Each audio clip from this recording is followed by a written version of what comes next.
Une sensibilité extraordinaire, fardeau ou don. Ce matin-là, Léo ouvrit les yeux avec une sensation étrange au creux du ventre. Il n'était pas triste, mais il sentait une tristesse, quelque part, toute proche. Il se leva, regarda par la fenêtre. Tout semblait paisible, mais à l'intérieur de lui, une émotion étrangère vibrait.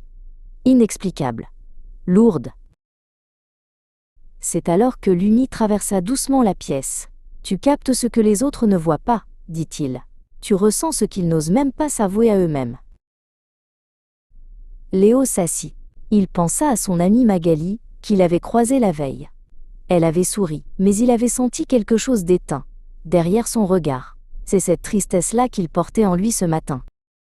« Tu es un radar émotionnel, » expliqua Lumi. « Un peu comme une antenne. Tu captes les ondes invisibles. » Il ajouta avec douceur. « Ce n'est pas une malédiction, mais ça peut faire mal si tu ne le sais pas. » « C'est épuisant parfois, » murmura Léo. « Je ressens trop. Les gens ne se rendent pas compte. J'ai besoin de silence, mais on me demande toujours d'écouter, d'aider, de sourire. » Lumi posa une petite main lumineuse sur son épaule. « Ton cœur est vaste, mais il a besoin d'un jardin, pas d'une autoroute. » Et Léo comprit. « Alors que dois-je faire ?» demanda-t-il. « Tu apprends à laisser les émotions traverser, sans les retenir, » répondit Lumi. « Tu ressens, mais tu ne t'accroches pas. Tu écoutes, mais tu ne portes pas tout. »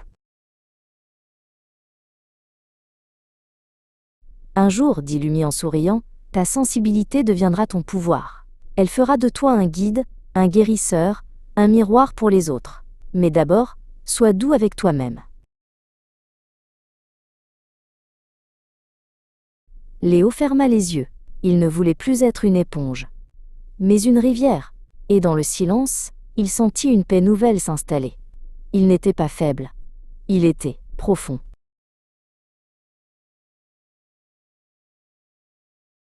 Léo ferma les yeux. Il ne voulait plus être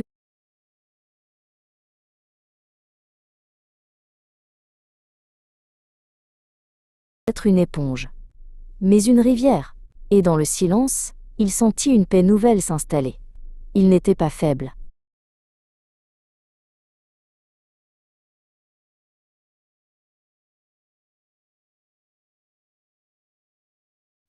Léo ferma les yeux. Il ne voulait plus être une éponge, mais une rivière. Et dans le silence, il sentit une paix nouvelle s'installer. Il n'était pas faible.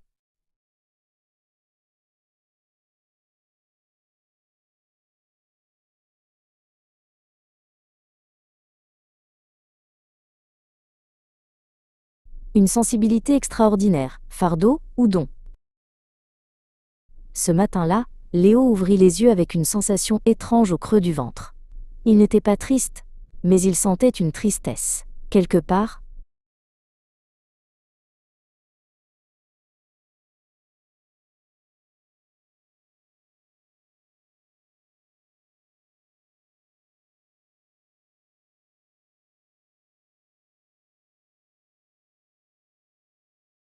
Une sensibilité extraordinaire, fardeau ou don.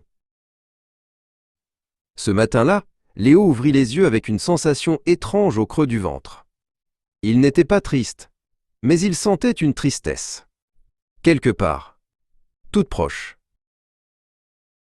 Il se leva, regarda par la fenêtre. Tout semblait paisible, mais à l'intérieur de lui, une émotion étrangère vibrait. Inexplicable, lourde. C'est alors que Lumi traversa doucement la pièce. « Tu captes ce que les autres ne voient pas, » dit-il. « Tu ressens ce qu'ils n'osent même pas s'avouer à eux-mêmes. »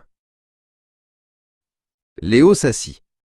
Il pensa à son amie Magali qu'il avait croisée la veille. Elle avait souri, mais il avait senti quelque chose d'éteint, derrière son regard. C'est cette tristesse-là qu'il portait en lui ce matin. « Tu es un radar émotionnel, » expliqua Lumi. Un peu comme une antenne. Tu captes les ondes invisibles. Il ajouta avec douceur, « Ce n'est pas une malédiction, mais ça peut faire mal si tu ne le sais pas. » C'est épuisant parfois, murmura Léo. Je ressens trop. Les gens ne se rendent pas compte. J'ai besoin de silence, mais on me demande toujours d'écouter, d'aider, de sourire. Lumi posa une petite main lumineuse sur son épaule. Ton cœur est vaste, mais il a besoin d'un jardin, pas d'une autoroute. Et Léo comprit. Alors que dois-je faire?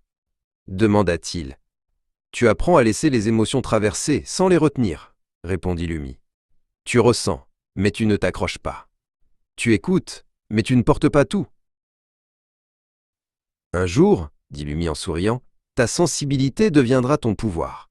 Elle fera de toi un guide, un guérisseur, un miroir pour les autres. Mais d'abord, sois doux avec toi-même. Léo ferma les yeux. Il ne voulait plus être une éponge, mais une rivière, et dans le silence, il sentit une paix nouvelle s'installer. Il n'était pas faible. Il était profond.